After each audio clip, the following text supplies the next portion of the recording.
이사야 24장 말씀을 통해서 저와 여러분에게 하나님이 주시는 메시지를 통해서 큰 은혜가 있기를 주님의 이름으로 간절히 소원합니다. 하나님이 모든 악한 자들과 세상을 심판하시면 어떻게 됩니까? 다 죽습니다. 그렇죠? 그렇지만 남은 자들이 있다 말합니다. 13절을 통해서 14절을 연결해 보면 남은 자가 있을 수도 있고 남은 자가 아닐 수도 있지만 우린 그냥 남은 자로 보십시다. 남은 자들, 그 남은 자들이 어떻게 됩니까? 하나님이 모든 악한 자들과 세상을 심판하시면 남은 자는 뭐 합니까?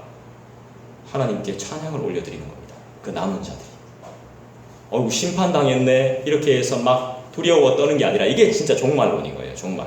종말을 살아가는, 모든 걸 포기한 사람들이, 하나님만 의지하는 사람들이 살아가는 방식이에요.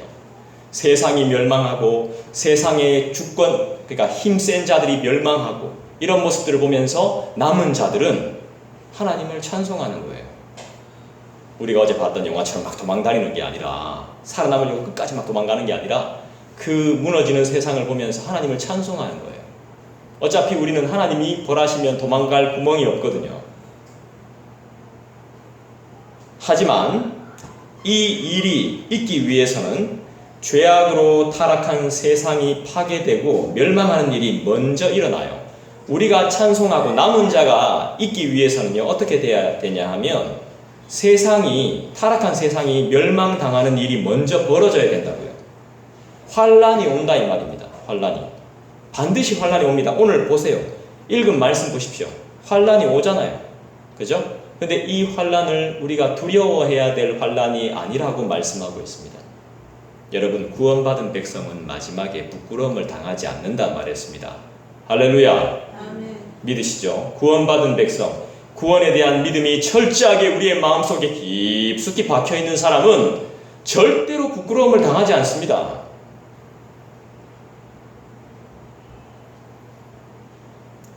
이날에 하나님은 모든 대적을 사로잡으실 겁니다. 타락한 세상이 멸망하는 날, 파괴되고 멸망하는 날, 이 일이 먼저 일어나는 날, 이날에 하나님은 모든 대적들을 사로잡으시고 우리를 대적하는 모든 세력들을 사로잡으시고 세상을 다스리는 유일한 왕으로 오셔서 홀로 영광받게 될 겁니다. 영광을 돌려드리는 자들이 없어도 하나님은 영광 받으십니다. 그런데 우리를 통해 영광 받으시는 것을 더 기뻐하시죠. 하나님께 영광 올려드리는 법이 무엇이겠습니까? 하나님의 말씀대로 사는 겁니다. 내 인생 다 내려놓고 그분의 영광을 위해서 사는 겁니다. 그러기 위해서는 하나님의 말씀을 알아야 될 거 아닙니까? 하나님의 말씀을 알아야 하나님이 뜻하시는 대로 살 수 있죠. 임종을 앞두신 분이 성경을 외우는 성경이 있답니다. 누가복음 3장. 거기 족보가 나오거든요. 족보가 나와요. 마태복음 1장에도 나오나요? 보면 족보를 외운대요. 아브라함과 다윗의 자손 예수 그리스도의 세계라 하면서 막 외운대요. 누구는 누구를 낳고 누구는 누구를 낳고. 근데 왜 이렇게 외워요? 막 이런 물어보면 아이고 내가 천국 가서 인사해야지 하면서 그런 믿음으로 사는 거예요. 웃자고 하는 이야기지만 그런 믿음으로 살아야 되는 거예요. 자, 14절을 우리가 다시 한번 읽어봅시다. 다 같이 읽습니다. 시작. 무리가 소리를 높여 부를 것이며 여호와의 위엄으로 말미암아 바다에서부터 크게 외치리니. 무리가 소리를 높여 부를 것이며 누구의 이름을 부를까요? 여호와의 위엄으로 말미암아 바다에서부터 크게 외친다 했습니다. 여기서 말씀하는 무리는 뭘까요? 남은 자들이죠. 남은 자들. 하나님의 심판 이후에 이 무리들은 하나님의 심판 이후에 남은 자들을 말하는 것일 겁니다. 이들은 하나님의 위엄을 경험한 사람들입니다. 하나님의 위대하심을 경험한 사람들입니다. 하나님의 영광을 경험한 사람들입니다. 하나님의 놀라우심을 경험한 사람들입니다. 하나님의 계획을 경험하고 하나님의 살아계심을 체험한 사람들입니다. 이 사람들은 어떤 반응을 보입니까? 하나님을 찬송합니다. 하나님의 임재를 경험한 사람은요, 하나님을 찬송할 수밖에 없어요. 그죠? 이 하나님의 위엄을 경험한 자들로서 하나님만을 찬양하는 자들이 됩니다. 우리는 어떻습니까? 하나님만 섬겨야 되는 자이죠. 그죠? 딴 데 마음을 두면 안 되죠? 하나님을 섬기지 못하면 꼭 다른 곳에 마음을 두게 되어 있습니다. 성경을 내 손에 잡지 않으면 다른 것이 내 손에 들어오게 되어 있어요. 그게 인간의 모습입니다. 그분의 메시지에 귀를 기울입니다. 그분의 뜻을 따릅니다. 우리는 자기 생각과 계획으로 멸망할 자들이 아닙니다. 우리는 내 생각대로 막 계획해서 하나님이 이렇게 역사하시겠지, 하나님이 이렇게 복 주시겠지, 하나님이 나의 기도에 이렇게 응답하시겠지, 이렇게 계산하지 않습니다. 그렇게 해서 멸망당하지 않습니다. 그분과 동행하며 늘 그분을 배우는 사람, 그러니까 그분은, 그렇게 하는 사람은 하나님이 해결해 가시는 거죠. 모든 문제를 하나님이 키우는 겁니다. 그 인생은 두렵지 않은 거죠. 두렵지 않습니다. 15절 볼까요?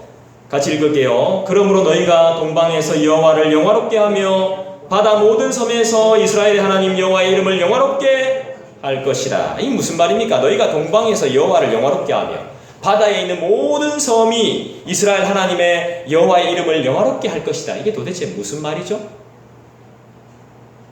동방은요, 유다 동쪽 메소포타미아 지역을 의미합니다. 바다의 모든 섬은요, 유다의 서쪽 해안을 의미합니다. 동쪽과 서쪽을 의미하는 것이죠. 이건 또 상징적인 의미로 우리가 받아야 되는데요. 이건 온 세상이 하나도 빠짐없이 하나님께 영광을 돌릴 때가 온다는 것입니다. 그리고 하나님을 영광스럽게 하는 일에 동참하게 될 것이라고 말하는 것이죠. 우리 하나님 어떤 분이십니까? 세상의 창조자이시며 주관자 아니십니까? 그죠?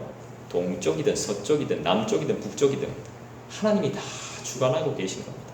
우리 안에 내주에 계신 하나님, 그렇지만 초월에 계신 우리 하나님, 여기도 보시고 저기에도 계시고 안 계신 곳이 없는 하나님, 또 인간의 마음을 주장하시는 하나님, 내 마음에 감동이 있다면 나를 도와줄 사람에게도 감동을 주시는 하나님, 그게 바로 우리 하나님이십니다. 사람은 감동이 없으면 절대로 움직이지 않습니다. 하나님께서 마음을 감동케 하셔야 됩니다. 우리가 믿음을 가지려고 한다고 해서 가질 수 있습니까? 은혜를 주셔야 믿음이 가능하죠. 그죠? 그분을 따를 겁니까? 그분을 따를 겁니까? 말 겁니까? 여러분의 선택에 달려 있습니다. 오늘도 저희가 전도했는데 예수님 믿으십시오. 그 다음은 스스로 해야 되는 겁니다. 저희가 예수님 믿으세요. 복음을 소개해 드리겠습니다. 한번 읽어보십시오. 그 선택은 그들이 하는 겁니다. 우물가까지는 우리가 데려갈 수 있어도 물을 먹느냐 안 먹느냐는 그 사람의 결정에 달려 있습니다. 우리가 그 사람을 어떻게 할 수 있는 게 아니에요. 하나님이 폭발적인 은혜를 주셔가지고 그 영혼을 감동하시면 받아 먹겠죠. 그죠? 아니면 은혜가 조금이라도 있어서 거기에 반응할 수도 있겠죠. 이건 우리가 하는 게 아닙니다. 우리의 영역을 떠난 거예요. 우리 손에서 그 무엇인가가 나가면서부터 그 다음 일은 우리의 곁을 떠난 거예요. 그 다음은 그분이 하실 거예요. 우리 입술에서 말이 튀어나간 그 순간부터 그 다음은 그분이 하실 거예요. 예수님을 믿으십시오. 여러분 믿을 겁니까? 말 겁니까? 그 다음은 여러분들이 선택하는 거예요. 믿어서 그 은혜를 누리겠습니까? 말 겁니까? 믿으면 뭐가 주어집니까? 구원이 생기잖아요. 구원 받을 겁니까? 말 겁니까? 그건 여러분들이 선택하는 겁니다. 16절 보십시다. 같이 읽습니다. 땅끝에서부터 노래하는 소리가 우리에게 들리기를 의로우신 이에게 영광을 돌리세 하도다. 그러나 나는 이르기를 나는 쇠잔하였고 나는 쇠잔하였으니 내게 화가 있도다. 배신자들은 배신하고 배신자들이 크게 배신하였도다. 여러분 배신해 본 적 있으세요? 배신 당해 본 적 있으세요? 크게 배신해 본 적 있으세요? 더 크게 배신 당해 본 적 있으세요? 그 전에 배신을 이야기하기 전에 그 전에 뭐라고 말씀합니까? 16절은 의로우신 이에게 영광을 돌리세. 여러분이 왜 배신을 당하겠습니까? 왜 더 크게 배반을 당하겠습니까? 의로우신 이를 찾지 못하기 때문이죠. 16절에서 우리가 핵심적으로 봐야 할 것은 의로우신 이입니다. 의로우신 이. 그 의로우신 이가 누굽니까? 항상 옳으신 이가 누구예요? 하나님이시죠. 그분을 바라봐야 되는 거예요. 그분을 바라본다는 것은 내 안에 계신 하나님을 기억한다는 것입니다. 그리고 성경 말씀을 본다는 것이죠. 성경 말씀을 본다는 것이 내 믿음을 드러내는 것입니다. 우리가 하나님의 의로우심을 찬양하는 이유가 뭐예요? 세상에 있는 불의하고 악한 자들을 반드시 심판하실 거기 때문에 그렇죠. 내가 심판하지 않더라도, 내가 손봐주지 않더라도 하나님이 반드시 그 영혼들을 심판하실 거기 때문에 우리는 찬양할 수밖에 없는 것이죠. 우리는 기도할 수밖에 없는 것입니다. 하나님이 다 손대실 거기 때문에. 그리고 거기서 끝입니까? 아니죠. 우리를 도와주시고 우리를 살리실 것이 확실하기 때문에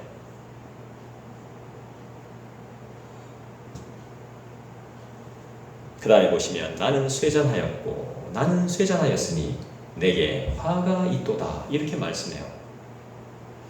이게 누구의 이야기일까요? 이사야의 이야기죠. 선지자는 심판이 완성되기 이전에 세상에서 벌어질 고통과 슬픔을 생각하면서 괴로워하고 있는 모습입니다. 이렇게 의로우신 이를 의지하라고 세상에 이야기하지만 백성들에게 말하지만 이 백성들은 하나님을 의지하지 않거든요. 다른 왕국을 의지하거든요. 숫자를 바라보거든요. 재력을 바라보거든요. 실력을 바라보거든요. 내 아이디어를 의지하거든요. 되지도 않을 내 계획을 의지하거든요. 되지도 않습니다. 여러분 계획 짜는 거 절대로 안 됩니다. 저주할 마음 없습니다.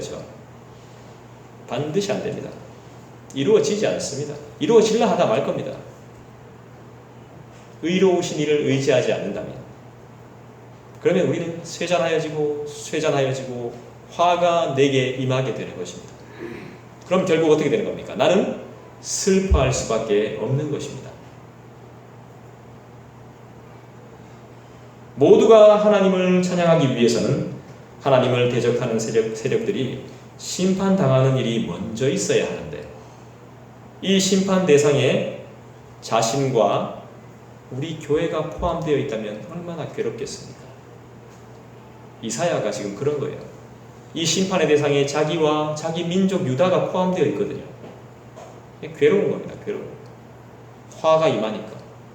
화가 임할 것을 알기 때문에 아무리 선지자가 메시지를 전해도 안 듣는 겁니다. 계속 불평 자기 생각 이야기하는 겁니다. 걱정하는 겁니다. 염려하는 겁니다. 괜찮다 하는데도 계속 슬픈 거죠.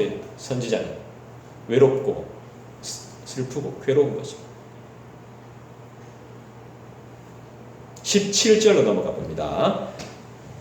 여러분들이 한번 읽어주시죠. 17절 길지 않습니다. 시작.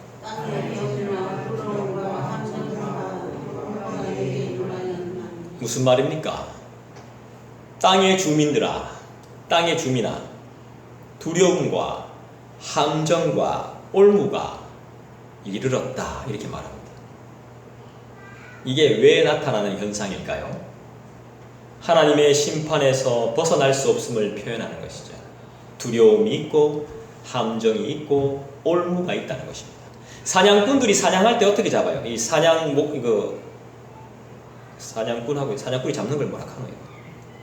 이거 뭐라 합니까? 이거 뭐라 하죠? 목표